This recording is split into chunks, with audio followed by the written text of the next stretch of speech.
Delivering his inaugural address, President John F. Kennedy said, "And so, my fellow Americans, ask not what your country can do for you, ask what you can do for your country." In January, the hard-working, dream-loving people of this shining city on a hill that we call America will once again listen to the history-making words of an inaugural address. Like John F. Kennedy, there is a chance a Democrat, gifted in oration, will deliver this speech. That is where all similarities end. The very fabric of Barack Obama's belief system, his worldview, is the exact opposite of what President Kennedy believed America represented. Barack Obama's speechwriter would edit President Kennedy's words quickly, easily, changing them into a feel-good 30-second soundbite that says, "Ask what your country can do for you." My name is Carl Willey. I am married to my best friend. I'm the father of 2 children. I am active in my church and my community, and I'm the proud owner of 2 small businesses located in North Texas.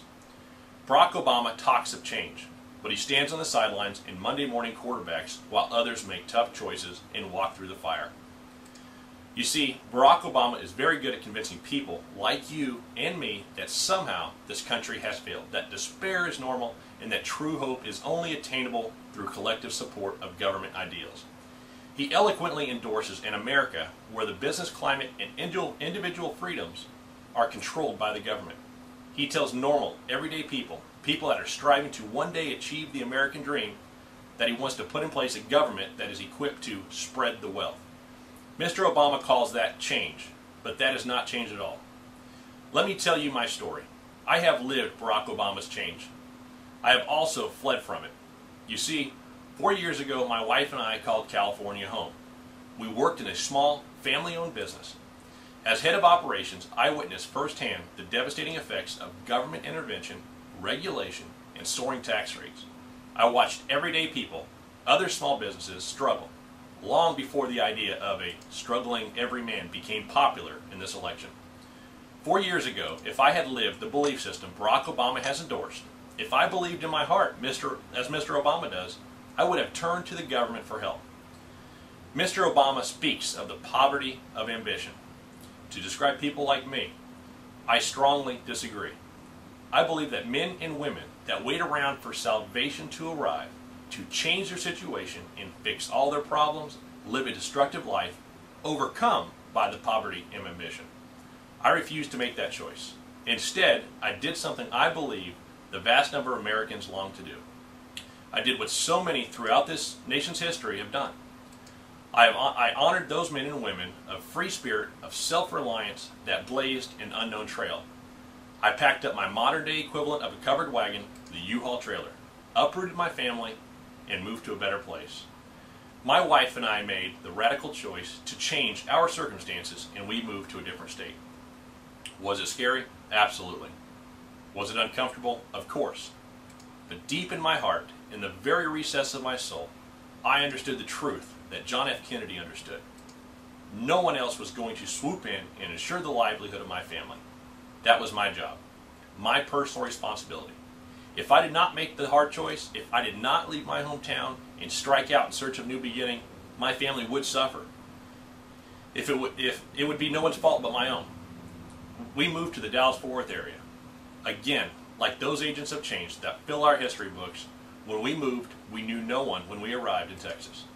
We had no family in the area, no friends, no business contacts. But we pressed on and started a construction firm in my new home state.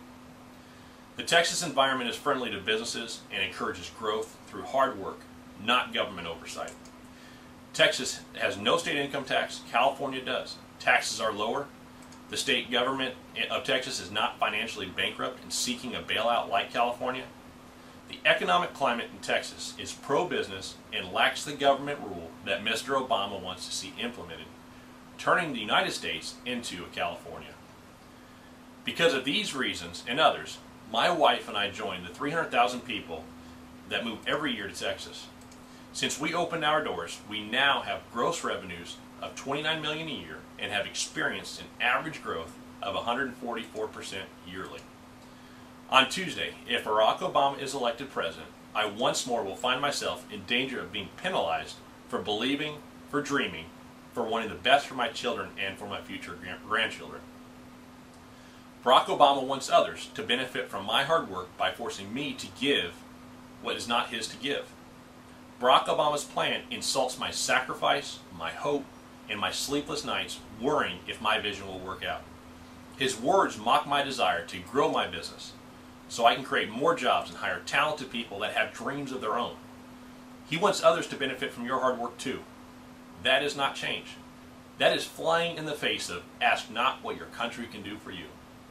That is Barack Obama telling you and telling me that we are selfish people, we are dreamers, and we are reckless to believe that if we envision, sweat, experience tribulation, and finally achieve, that we can be successful in a country founded on history-making success.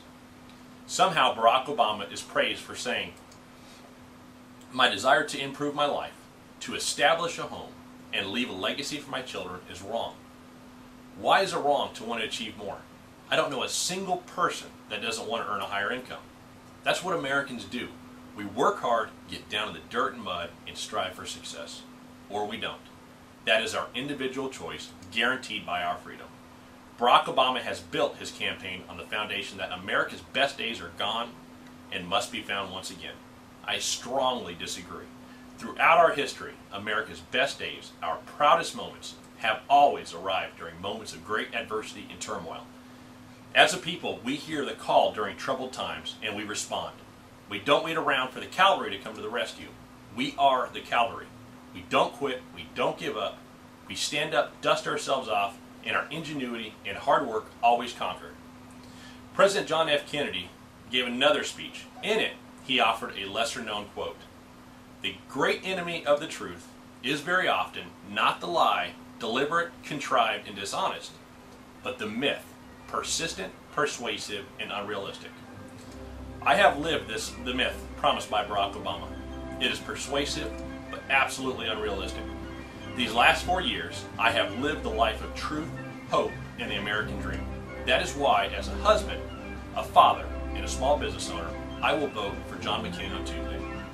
I ask you, as a fellow believer in the true American ideal, to do the same. Thank you.